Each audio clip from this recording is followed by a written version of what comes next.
बिस्मिल्लाहिर्रहमानिर्रहीम, अस्सलाम वालेकुम व्यूअर्स। मैं हूं फारूक जौहरी और आप देख रहे हैं जोहरी स्पीक्स। मेरा ऑफिशियल यूट्यूब चैनल है। दुनिया भर में क्या हो रहा है, इन तमाम खबरों को लेकर एक मरतबा फिर मैं आपकी खिदमत में हाजिर हुआ हूं। सबसे पहले हम बात करेंगे पाकिस्तान मुसलसल कई ममालिक के साथ JF-17 थंडर को लेकर दिफाई डील्स कर चुका है। अब नई दिफाई डील्स जो है वो सामने आ रही हैं। इन दिफाई डील्स का क्या मुस्तकबिल होगा और ये दिफाई डील्स जो हैं वो किस तरह से दुनिया को देख रही है, इस हवाले से आज के वीलॉग में मैं आपको बताऊंगा। दूसरी जानिब मैं आपको बताऊंगा कि वॉल स्ट्रीट जर्नल के मुताबिक ईरान के मुत्तहिद हमसाये ममालिक ने ईरान में रजीम चेंज के हवाले से मुखालफत शुरू कर दी है। ये भी बहुत अहम स्टोरी है। इस स्टोरी के हवाले से आज के वीलॉग में मैं आपको बहुत अहम तरीन खबर दूंगा। और ट्रंप ने ईरान के ऊपर हमले के हवाले से संजीदगी से गौर करना शुरू कर दिया है। ब्लूमबर्ग ने यह दावा किया है और इसके साथ साथ ईरान की सिक्योरिटी एस्टेब्लिशमेंट ने भी दावा किया है कि अमेरिकन तंजीबात को किस तरह से जो है वो खित्ते में निशाना बनाया जाएगा। इस हवाले से भी आज की वीलॉग में बहुत अहम तरीन मैं खबर आपको देने जा रहा हूं। और बरतानिया ने यूक्रेन को मजीद मिसाइल, बैलिस्टिक मिसाइल दे दी हैं।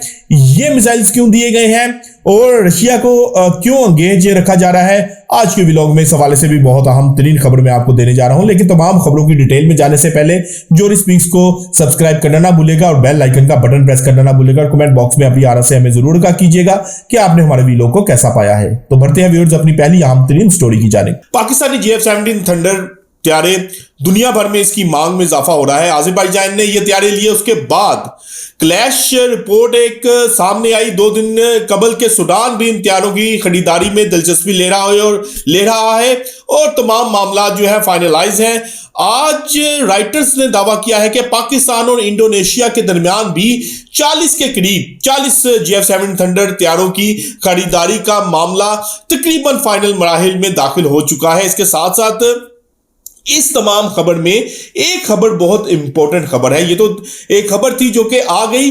अब एक जो अहम तरीन खबर है कि सऊदी अरब भी JF-17 थंडर त्यारों में दिलचस्पी दिखा रहा है और सऊदी अरब का ख्याल है कि जो $2 बिलियन पाकिस्तान के पास पड़े हुए हैं, इनके एवज जो है JF-17 थंडर ले लिया जाए। यहां पर एक बड़ा सवालिया निशान ये उठता है कि सऊदी अरब जो कि ऑलरेडी एक इंतहाई मजबूत फिजाइया रखता है और जिसकी फिजाइया में यूरोपियन त्यारे यूरो फाइटर्स मौजूद हैं, इसके साथ साथ अमेरिकन F-15 ईगल त्यारे भी मौजूद हैं।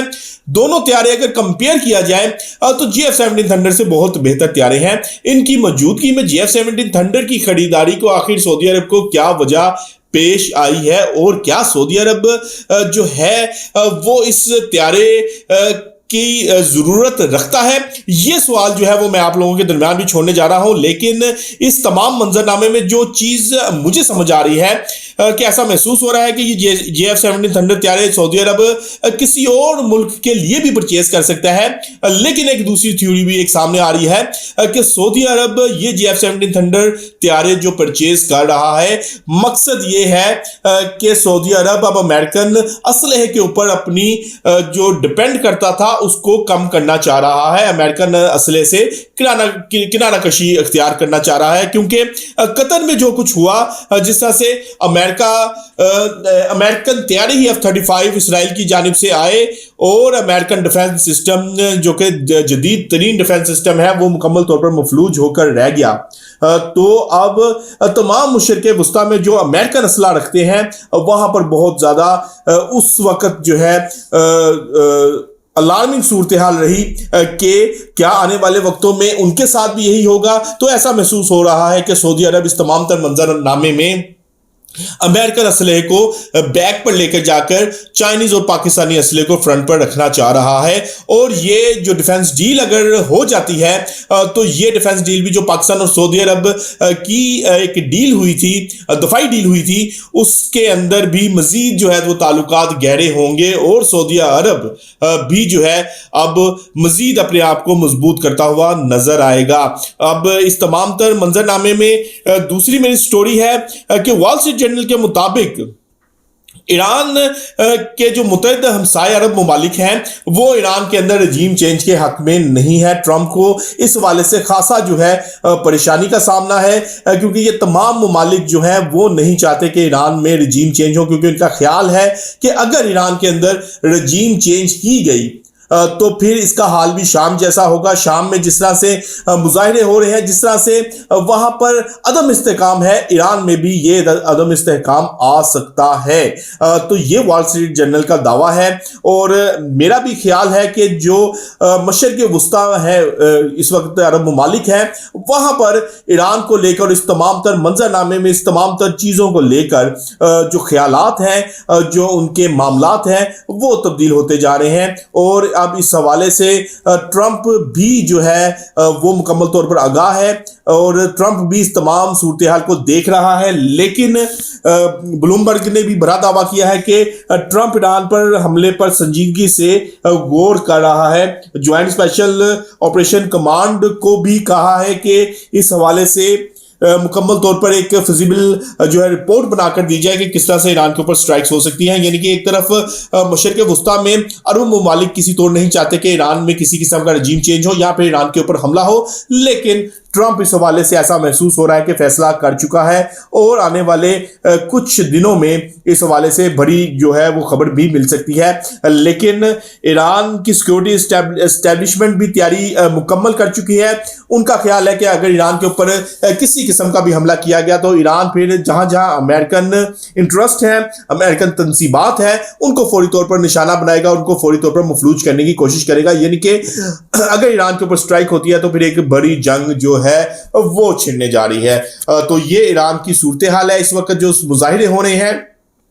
जो अब तक की इतलात हैं, मुजाहिरीन सड़कों पर हैं, लेकिन किसी ना किसी हद तक जो ईरान का सुप्रीम कमांडर है हामनाई, उसने तमाम मुजाहिरीन के ऊपर फिलहाल जो है वो काबू पा लिया है। लेकिन क्या ये चिंगारी जो है वो बुझ पाएगी और क्या इस चिंगारी के ऊपर जो मगरबी तेल है वो डलता रहेगा, ये भी बड़ा सवालिया निशान है। और मेरा ख्याल है कि इसके ऊपर ये मगरबी तेल डलता रहेगा इस चिंगारी के ऊपर, इस चिंगारी को मगरिब जो है वो बुझने नहीं देगा।